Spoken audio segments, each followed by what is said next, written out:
Samantala, isang lalaki naman na nakasuot ng nakahud na balabal ang biglang pumasok sa fortress at tumayo sa harap ni Raya.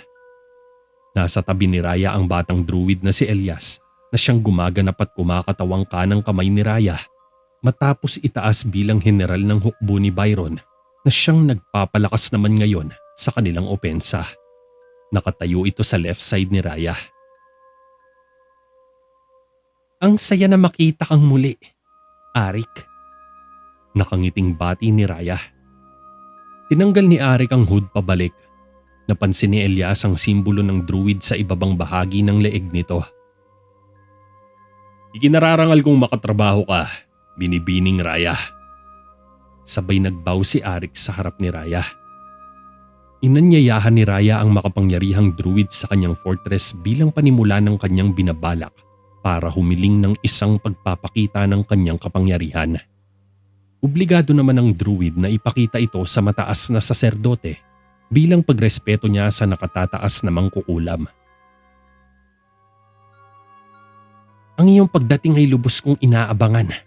Salamat, tinanggap mo ang aking paanyaya. Masisiguro ko sa iyo na hindi mo pagsisisihan ito.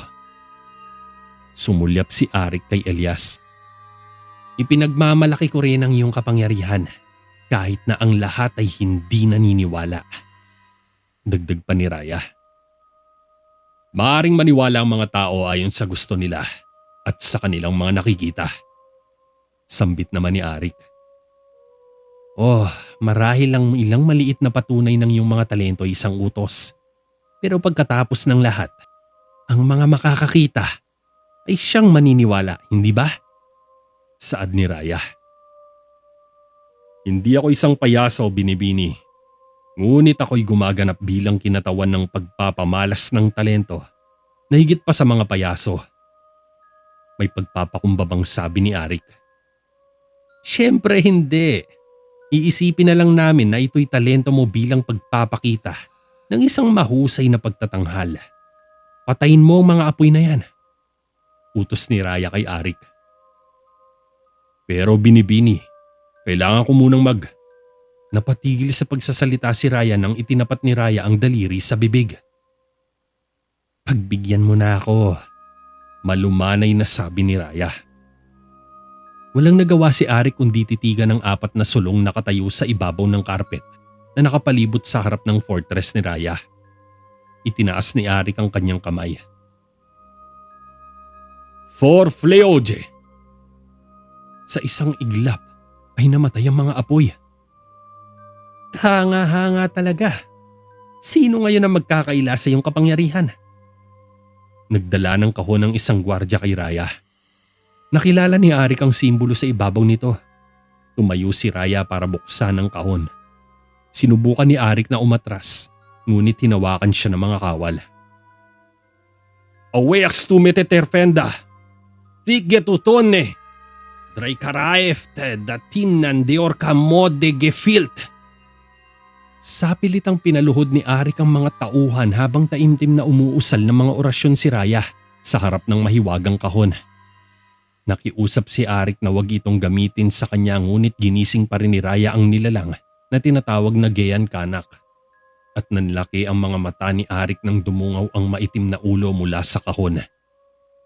Sinusubukan ni Arik na ilayo ang sarili sa nilalang pero pilit itong nilalapit ni Raya. Hindi ito maaari!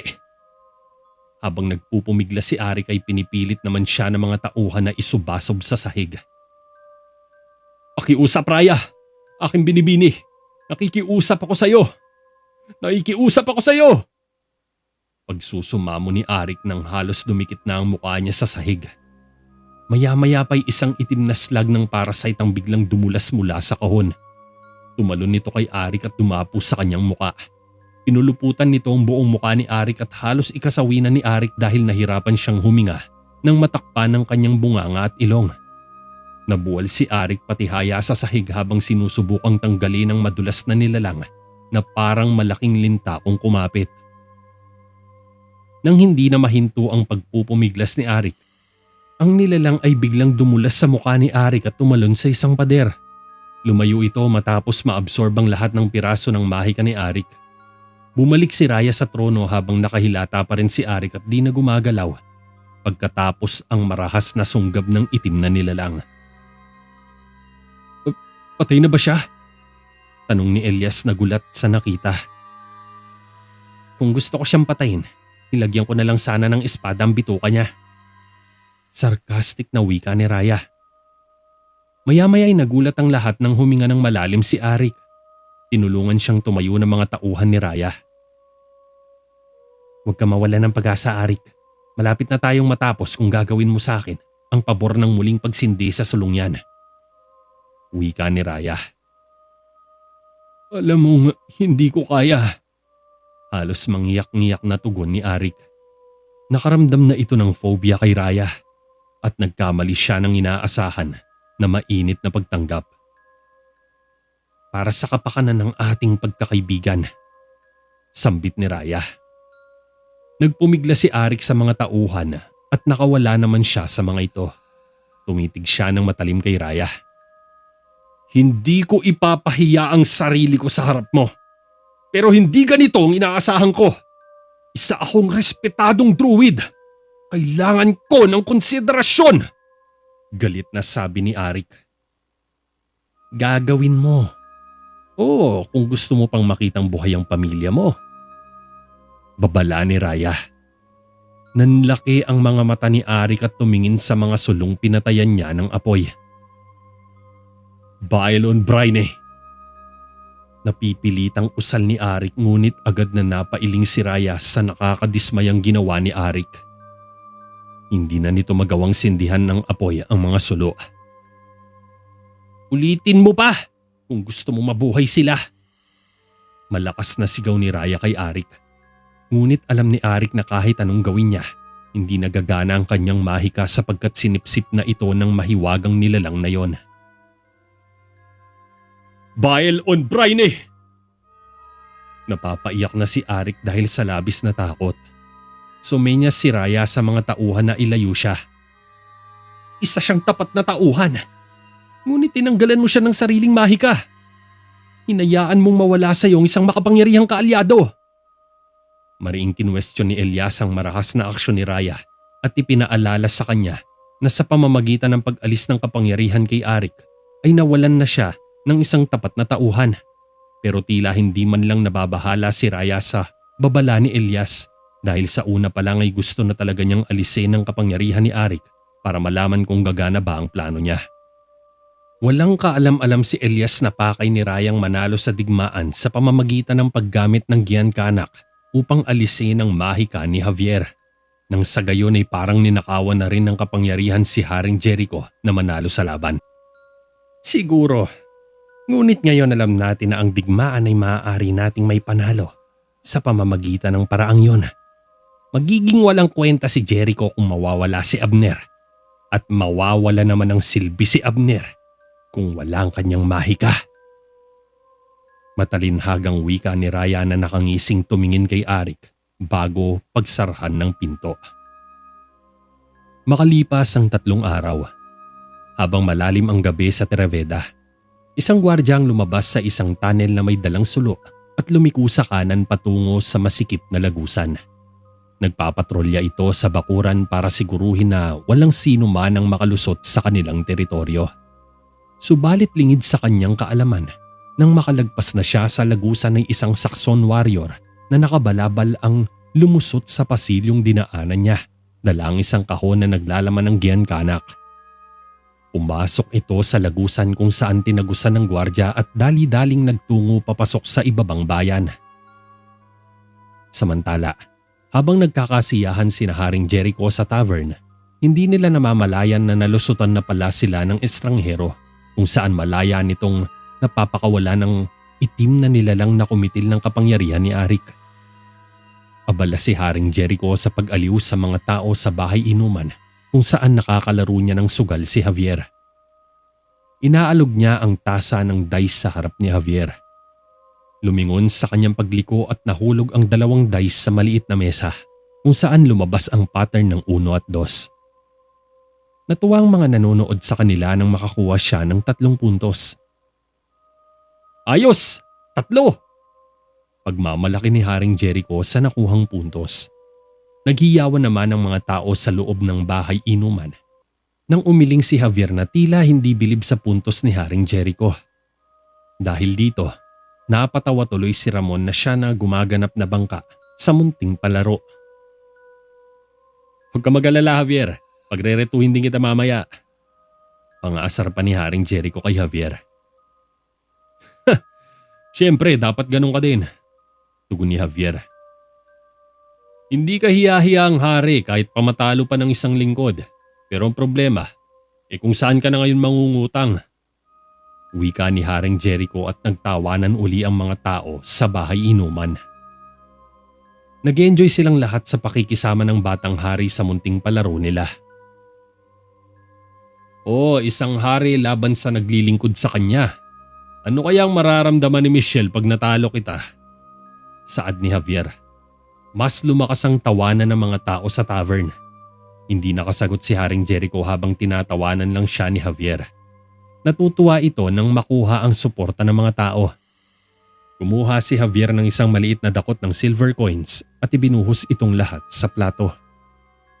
Napangiti si Haring Jericho na madaming tinaya si Javier sa sugal. Manda ka. Mukhang dito na tayo magtatapos. Niyugyug ni Javier ang tasa.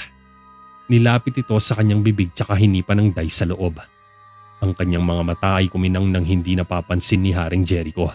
Maging ang mga tao. Ibinaba ni Javier ang mga dice sa mesa. 10!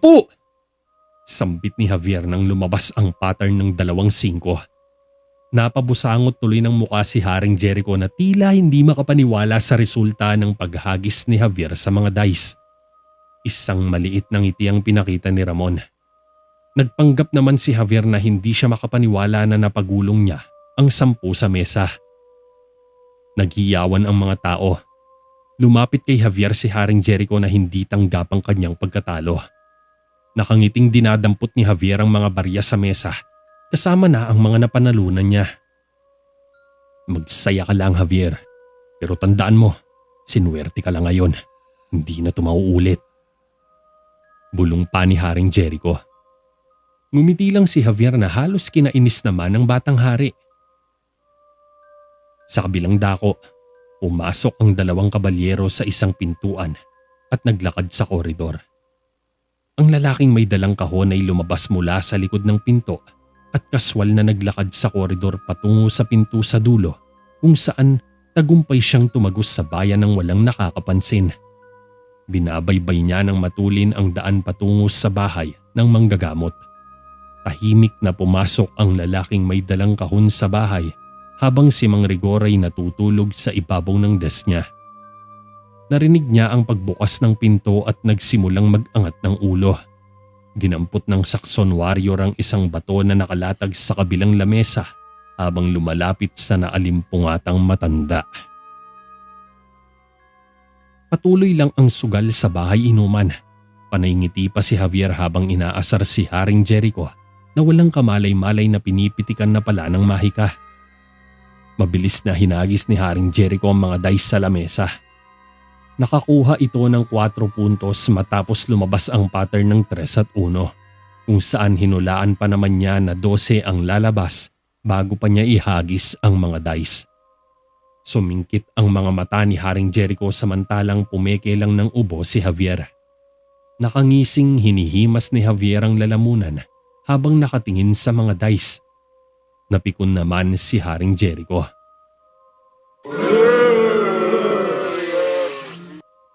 Pambubu pa ng mga tao sa kanya. Parang ginugulo mo ako eh. Inis na sabi ni Haring Jericho. Anong pinagsasasabi mo? Nakangising tanong ni Javier. Ubo ka ng ubo, kaya hindi tuloy ako makatuon sa laro. Reklamo pa ng batang hari. Inawat naman sila ni Ramon habang nagtatawanan lang ang mga tao sa paligid nila. Inaayos ko lang naman ang lalamunan ko ah. Katuwiran naman ni Javier sabay itinuro niya ang kanyang lalamunan. Umuubo ka lang kusa, saad ni Haring Jericho. Napapikit si Javier at nakangiting umiling sa reklamador na hari. Alam kong matutuklasan mo ang sikreto ko sa huli. Pero maniwala ka, kamahalan. Hindi kita ginugulo. Sabi pa ni Javier. Nagtawanan ulit ang mga tao sa paligid nila. Ngunit nakatayo lang si Haring Jericho na walang emosyon. Pinulot ni Javier ang mga barya sa lansan at inilagay ang mga ito sa plato para itaya lahat. Kinuha niya ang pinakahuling barya at hinagis din kasama ng iba. Medyo nayabangan naman si Haring Jericho sa ginawa niya. Ganon. Tumango si Javier. Winalis ni Haring Jericho ang kanyang mga barya gamit ang kamay at ibinuhos din ang mga ito sa plato. Nagkatitigan sina Javier at Haring Jericho bago magsimula ang laro. Hindi umiiwas ng tingin si Haring Jericho habang sinisimulang alugin ni Javier ang dice. Nilapit ulit ang tasa sa kanyang bibig at hinipa ng mga ito. Mabilis na kuminang ang mga mata niya nang hindi man lang napapansin ng iba. Hinagis niya ang mga dice sa mesa. Agad lumabas ang pattern ng parehong sais na ikinagulat naman ng mga tao sa loob ng bahay inuman. 12! Naghiyawan ng mga tao. Napatingin si Haring Jericho sa dice at nagulat na may kasamang inis. Inilagay ni Javier ang mga barya sa isang bag. Si Haring Jericho ay nalilito. Hindi niya maintindihan kung paanong nangyaring nakakakuha si Javier ng ganitong puntos, gayong hindi naman ito kilalang sugarol sa bayan. Makalipas ang ilang sandali, nagpasya nang umuwi si Javier sa bahay. Tahimik niyang binuksan ng pinto at pumasok ng masigurong tahimik ang bahay. Lumapit si Javier sa isang bariles para itago ang napanalunan. Pero nang hahakbang na siya ay bigla na lang siyang nagslide nang matapakan ng isang dumi na nahulog sa sahig. Malakas na lumagapak padapa ang katawan niya. Nakangising bumangon si Javier pero hindi niya napansin ang tiyuhin na walang malay na nakaratay sa ilalim ng desk na may sugat sa kanang bahagi ng mata. Pumasok si Javier sa silid niya tsaka isinara ang pinto. Nagdive ito sa kama.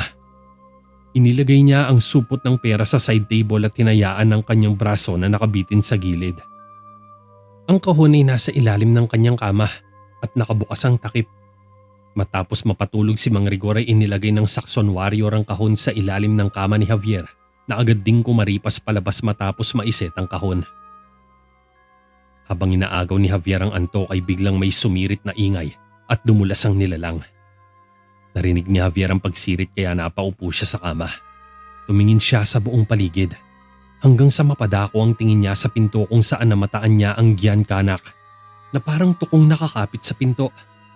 Nang makita siyang nakamasid, ang nilalang ay tumalon sa kanya at agad siyang pinatumba gamit ang pagdikit sa mukha gaya na lamang ng ginawa kay Arik. Hinawakan nito ni Javier para tanggalin subalit mabilis siyang napagulong sa sahig dahil sa kakulitan ng itim na nilalang.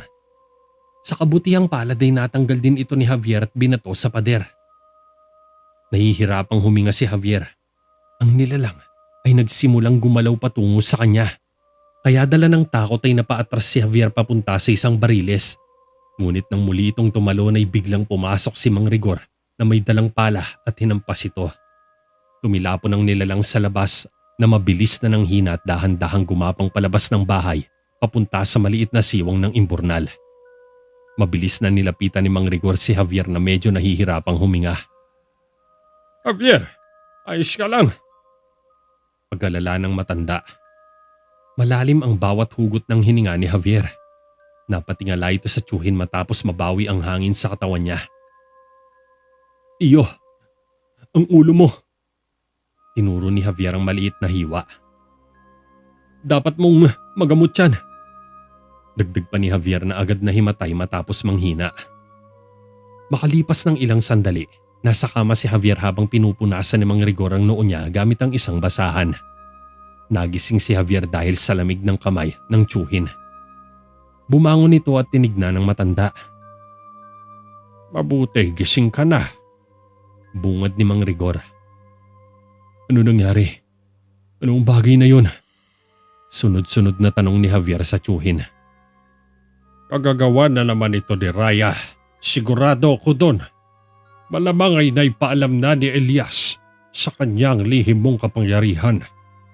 Mukhang alam na niya na ikaw si Abner at ngayon ay nagpadala siya ng isang bagay upang subukan kang kitilin. Gayunpaman, maaari pa rin tayong magpasalamat dahil nabigo siya sa gusto niya. Hindi kanya nasaktan. Bumangon si Mang Rigor at pumunta sa salas para itabi ang batya ng tubig. Napagtanto ni Javier na kanina patuyo ang kanyang lalamunan.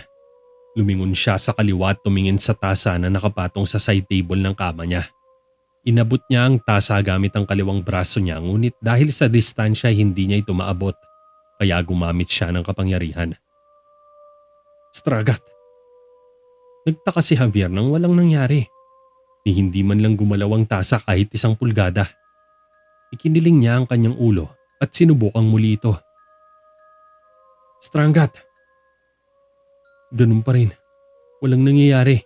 Subalit hindi pa rin sumuko si Javier at sinubukang hilahin muli ang tasa sa pamamagitan ng kanyang mahika.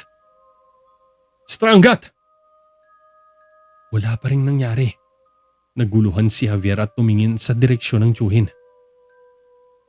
Tiyo! Bumalik sa kwarto si Mang Rigor at naupo sa upuan sa tabi ng kama ni Javier. Nakatitig sa sariling mga kamay si Javier pagkatapos ay tumingin sa tiyuhin niya. Sa tingin ko, hindi siya nabigo. Naiwika ni Javier nang mapagtantong nawala ng kusa ang kapangyarihan niya. Anong ibig mong sabihin?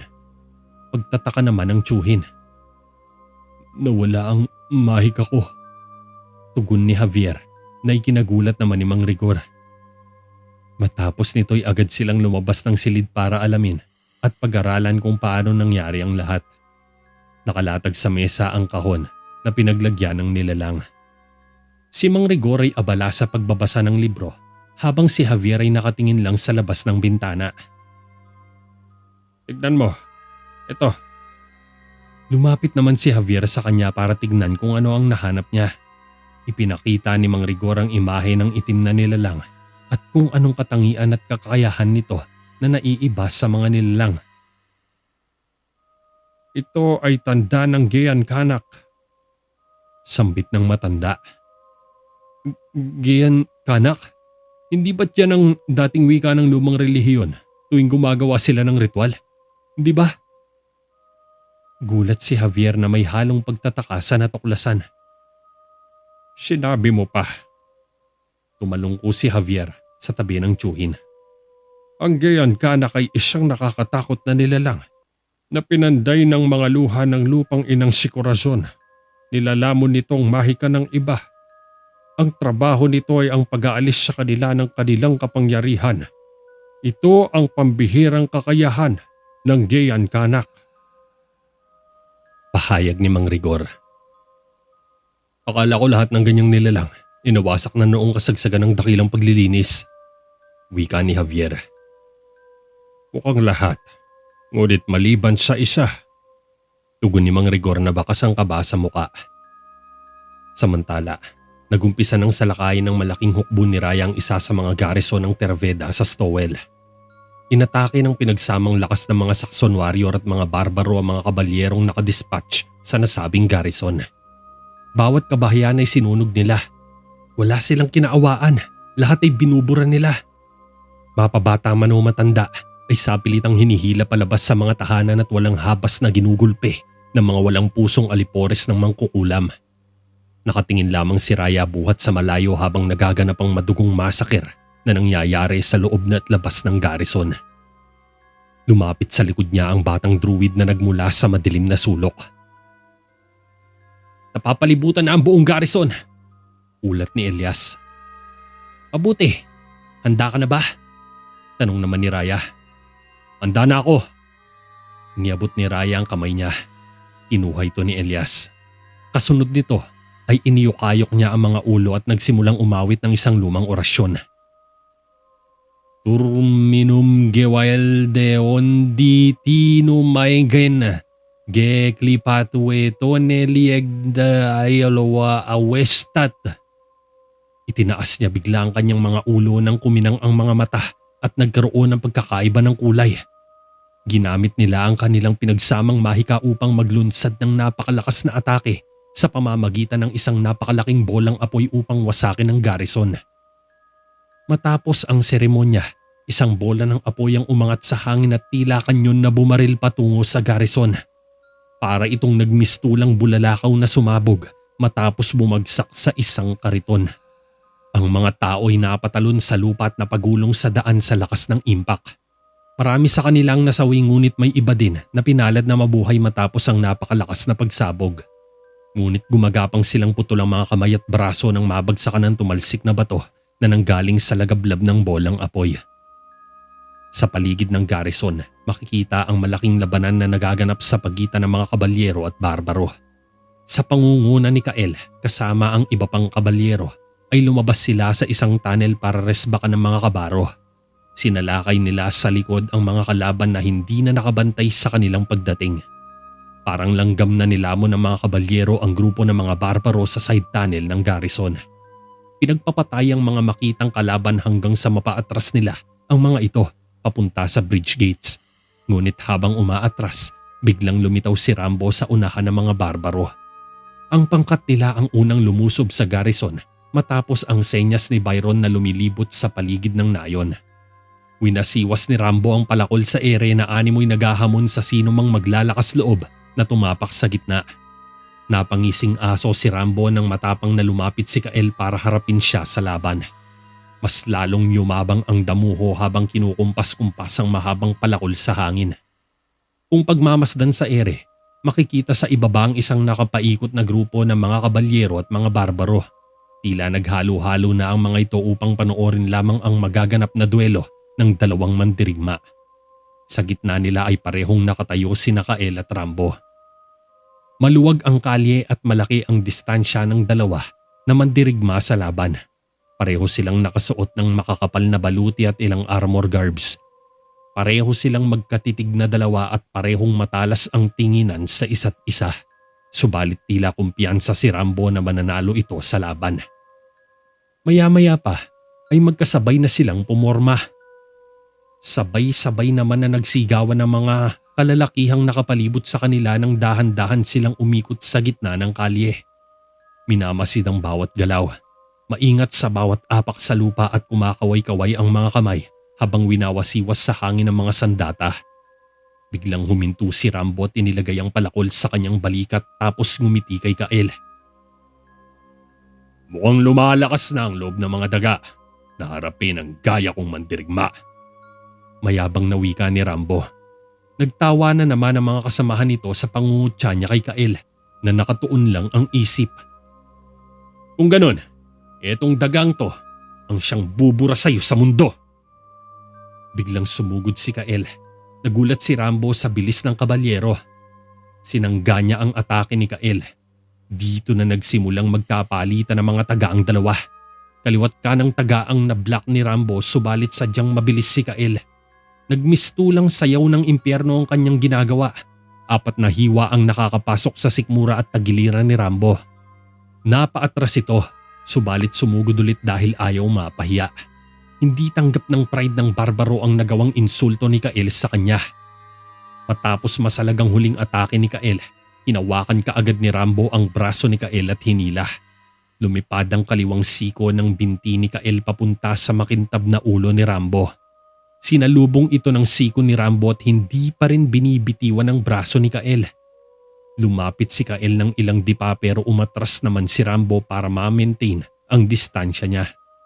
Biglang tumalon pa atras ang kalbong mandirigma at lalong nahila ang braso ni Kael.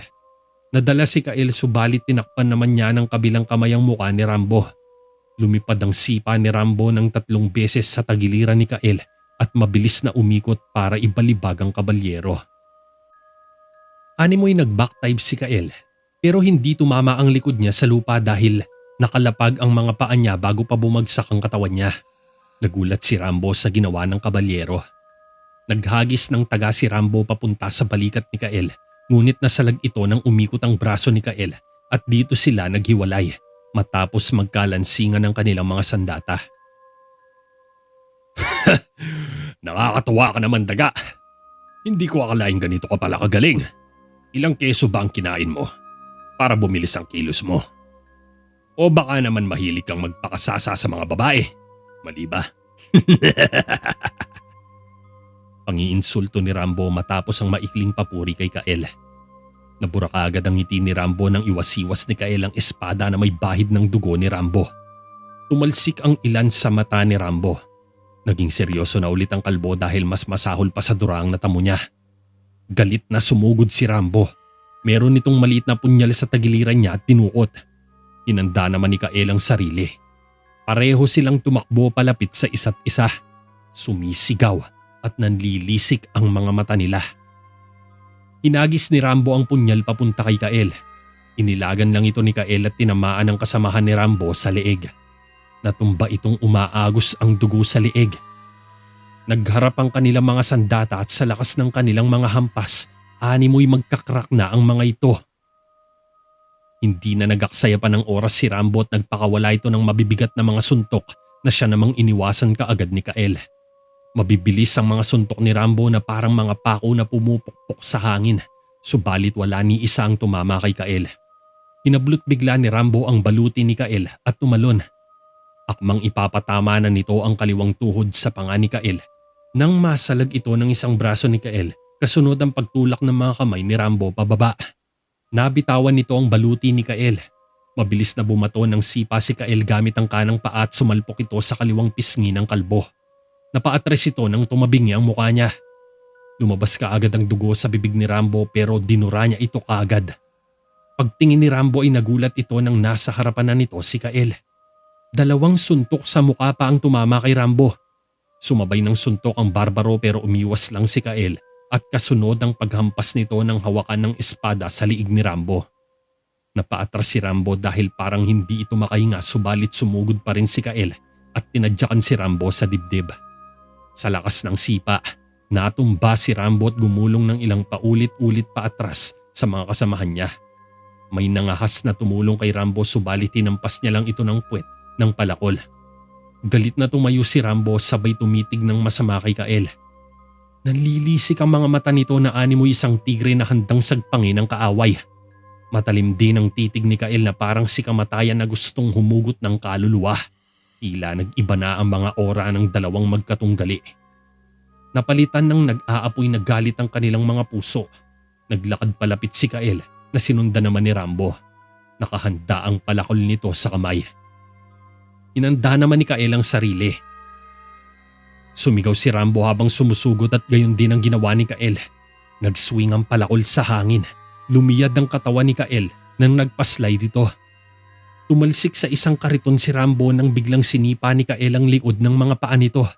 Nawasak ang kariton at maraming sugat na natamo si Rambo dahil sa mga kahoy na tumusok sa kanya. Nakatihaya pa rin siya at dahan-dahang tumayo. Nasa harapan niya si Kael na dahan-dahan ding lumalapit sa kanya. Pawis na pawis ang mukha at katawan ni Kael dahil sa tindi ng laban nila. Hindi maipinta ni Rambo kung anong emosyon ang meron sa mukha ni Kael. Mukhang ito'y nakangiti ngunit seryoso itong nakatitig sa kanya. Dumampot ng dayami si Rambo at hinagis kay Kael. Tinakpan ni Kael ang mukha niya gamit ang kanyang braso ngunit sumugod sa kanya si Rambo. Nagtapon ito ng taga sa ulo ngunit sinalag ito ng espada ni Kael. Bumato ito ng suntok pero sinalubong ito ng tuhod ni Kael kaya hindi pumasok ang atake nito. Sinubukan ni Rambo na sumipa pero sinipa rin ito ni Kael pabalik sa lupa.